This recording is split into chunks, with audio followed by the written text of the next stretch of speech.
Hi everyone, welcome to One Word Everyday Again. So আজকে আমরা শিখব একটি ফ্রেজাল ভার্ব। ফ্রেজাল ভার্বটি হচ্ছে গো অন।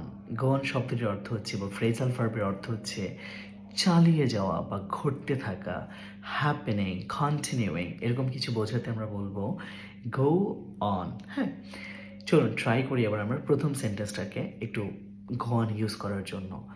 প্রথম সেন্টেন্সটি হচ্ছে হোয়াটস গোয়িং অন হিয়ার, ওখানে কি হচ্ছে বা এখানে কি ঘটছে, এটার ইংরেজি হচ্ছে হোয়াটস গোয়িং অন হিয়ার। হ্যাঁ, মনে থাকবে তো? এটি একটি প্রশ্নবোধক। এবার আমরা পরের সেন্টেন্সটি আমরা একটু ট্রাই করবো একটু প্রশ্ন ছাড়া করার জন্য। She went on talking despite the interruption. She went on talking despite the interruption. বিঘ্ন ঘটা সত্ত্বেও, ইন্টারাপশন মানে হচ্ছে একটা বিঘ্ন ঘটানো বা একটা সমস্যা ঘটানো, সেটা হওয়া সত্ত্বেও সে তার কথা বলা চালিয়ে গেল। শি ওয়েন্ট অন টকিং, সে তার কথা বলা চালিয়ে গেল। গো এর পাস্ট ফর্ম হচ্ছে ওয়েন্ট, সো সেন্টেন্স যেহেতু পাস্ট ফর্মে চলে আসছে তাই এখানে গো এর জায়গায় ওয়েন্ট ইউজ করা হয়েছে সেন্টেন্সটিতে।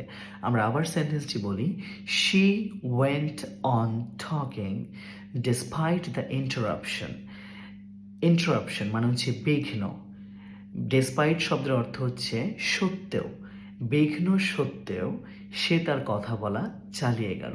সো এরকমভাবে নতুন নতুন তথ্য জানতে ইংরেজি সম্পর্কে অবশ্যই ওয়ান ওয়ার্ড এভরিডের সাথেই থাকবেন। দেখা হচ্ছে পরের ভিডিওতে, সে পর্যন্ত অবশ্যই ভালো থাকবেন।